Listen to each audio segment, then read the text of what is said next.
Parce que lorsque j'ai entendu parler de ces différents projets, je n'ai pas vu un projet dans lequel on a parlé de la partie juridique.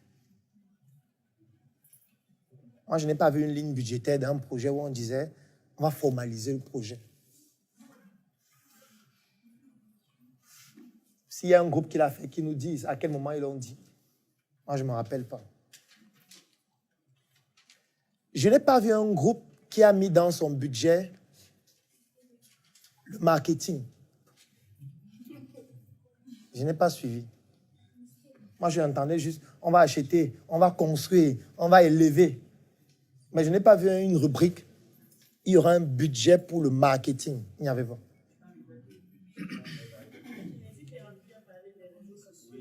Ils n'ont pas mis un budget. Ils ont expliqué que les outils qu'ils vont utiliser pour communiquer, c'est le marketing en ligne, c'est la recommandation et tout. Mais ils n'ont pas dit que le budget pour le faire, comme ils ont fait le budget pour les autres, puisqu'ils ont fait le budget pour louer. Ils ont dit 12 mois, 100 000, 101 millions 200. Mais pour l'autre, ils citent juste les réseaux sociaux, les recommandations, ainsi de suite. Ça veut dire que c'est marginal. Oui, tu voulais réagir? Combien? 50 000 francs par mois. D'accord. Ça veut dire, voilà un monsieur qui met 50 000 par mois. On va faire un calcul, prenez la calculatrice. 50 000 divisé par 30 jours, ça fait combien par jour? Divisé. 50 000 divisé par 30 jours. Ça fait combien?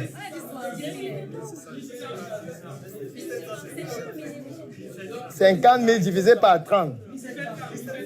Bon, on a 1666, disons, on va arrondir par excès, 1700. Donc, son budget pour la communication et le marketing, c'est 1700 par jour. Donc, si on veut convertir en dollars, c'est 2 $. 2 $ par jour. Et il veut s'en sortir. Il a pour ambition de s'en sortir.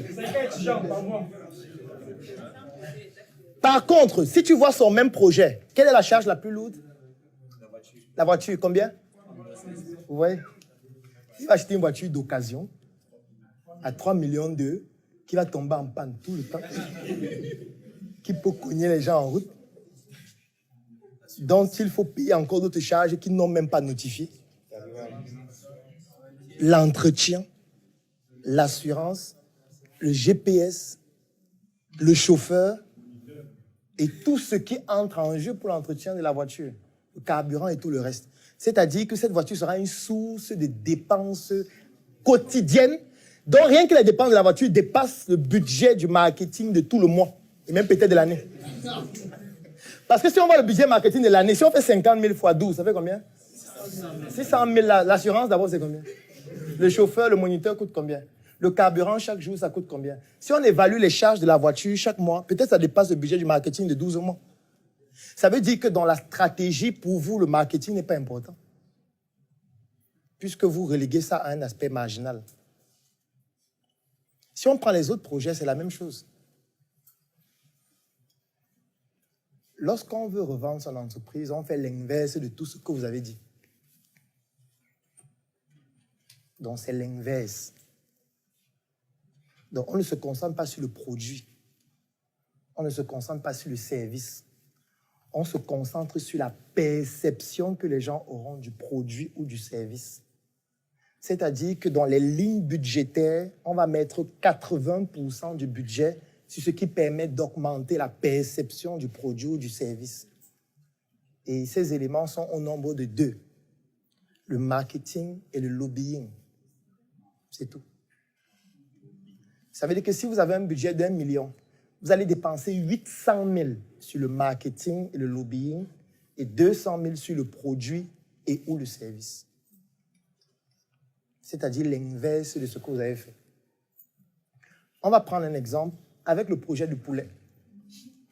Si vous avez pour ambition de prendre ce projet de poulet afin de créer, développer et revendre l'entreprise et que vous avez un budget d'1 million, vous devez prendre 800 000 francs pour le marketing et le lobbying et 200 000 francs pour les poulets.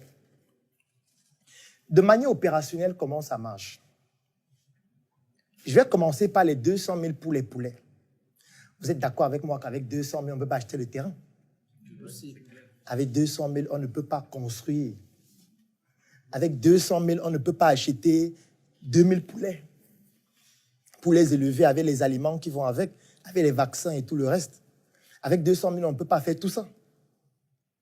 Mais la question que j'ai envie de poser, est-ce qu'avec 200 000, on peut vendre les poulets? Oui. Bien sûr. Même avec moins. Même avec rien. La preuve, c'est quoi? Est-ce qu'il y a des personnes qui produisent le poulet dans la salle? Est-ce qu'il y a des producteurs de poulet? Bande de combien? 2000 mois. 2000 par mois. Est-ce que tu arrives à tout vendre? D'accord, magnifique. Pourquoi tu ne passes pas à 5000? Vous avez suivi ce qu'il a dit? On constitue le capital. Il fait les bandes de 2000 par mois. Il vend facilement. Je lui dis, pourquoi tu ne passes pas à 5000? Il dit qu'on constitue le capital. Ça, c'est une grosse erreur stratégique. Ça veut dire qu'il est en retard par rapport au marché. Son développement est en retard par rapport aux besoins du marché. C'est un peu comme si tu es ici à Aqua. Tu vends, par exemple, les cahiers comme celui-ci. Tu as, par exemple, un stock de 500 cahiers. Tu viens avec ton stock au marché, par exemple ici en Bopi. À 10 heures, à 11 heures, tu as vendu tout ton stock. Tu rentres à la maison et tu fais ça pendant 6 mois. C'est une grosse erreur stratégique.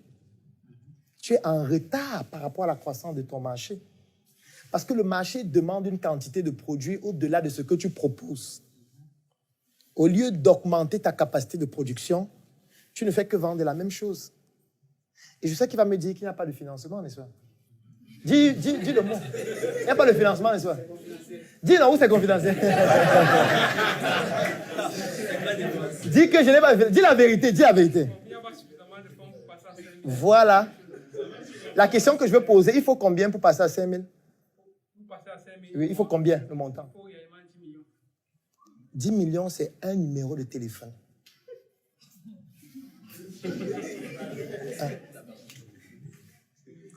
Si ce monsieur était membre de Startup Academy, il m'avait rencontré une fois, je lui aurais donné un numéro de téléphone. Il aurait eu 10 millions. Mais tu ne m'as pas demandé. L'occasion y est. En fait, je reviens. C'est ce qu'on appelle les membres passifs. Tu as fait un talk? Quand? Sur quel thème? Tu vois, ça veut dire que c'est un monsieur pour qui le marketing n'est pas important. Et puis il va faire un talk par an. S'il adopte la stratégie que je suis en train d'expliquer, il devait se battre pour faire un talk chaque mois.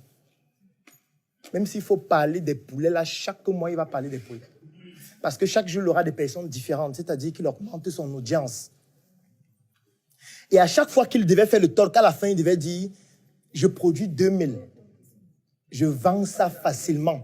Je veux passer à 5000, mais il me manque 10 millions. S'il avait fait 10 talks comme ça, ou à la fin, il disait exactement le message que je viens de dire ici, c'est qu'il a déjà eu 10 millions. Je le dis parce qu'il y a beaucoup de membres qui le font chaque semaine. Mais comme pour lui, la stratégie marketing n'est pas importante, il fait un talk par an. Et je suis sûr qu'à la fin, il n'a même pas présenté cette possibilité à ceux qui étaient là. Je n'ai pas besoin que tu me dises, je sais que c'est vrai. Il n'y a même pas besoin d'être ici à Douala, ça se voit. C'est ça le problème qu'on a. C'est qu'on développe des projets, mais on considère que le marketing vient à la fin. La communication, c'est le bouche à oreille. Comme le produit est bon, les gens vont en parler. C'est normal. La question que j'ai envie de vous poser est celle de savoir, est-ce que vous connaissez Orange? Est-ce que vous connaissez MTN? Est-ce que vous connaissez Coca-Cola? Bon, pourquoi eux, ils continuent de communiquer alors? Ça ne vous étonne pas. Hein? Vous tous, vous les connaissez, non? Bon, pourquoi ils communiquent encore? Ils devraient arrêter, non? Ils devraient se dire que vous connaissez déjà, vous allez faire le bouche à oreille et acheter, non? Pourquoi ils dépensent des milliards chaque année, alors que tout le monde les connaît? Pourquoi ils le font? Pourquoi ils envoient les gens dans la rue? Pourquoi ils vous saturent des SMS chaque jour? Pourquoi ils font les affiches publicitaires chaque jour? Pourquoi ils sponsorisent presque toutes les émissions? Pourquoi même les influenceurs en ligne, ils sont dans leurs vidéos? Pourquoi? Quand je parle d'influenceurs, c'est tous ces gens. Pourquoi ils font ça alors que vous tous, vous les connaissez déjà? Toi, ton produit, même au quartier, les gens ne connaissent pas. Mais, ça veut dire, au quartier, personne ne te connaît. Dans ton quartier. Dans ta famille, il y a peut-être 2 personnes qui savent que tu fais les poulets. Ça veut dire qu'il n'y a même pas, tu ne peux même pas citer 50 personnes qui connaissent ton produit. Mais, tu n'as pas de budget marketing. Par contre, il y a une entreprise que 7 millions de personnes pas connaissent, ont les puces. Ça veut dire connaissent jusqu'à acheter des puces et mettre le crédit chaque jour pour surfer. Et malgré ça, ils dépensent encore des milliards pour que les mêmes personnes les connaissent encore plus qu'avant. Ça ne vous dit rien. Ou vous êtes plus intelligent qu'eux. Peut-être, on ne sait pas. Peut-être vous avez compris le business.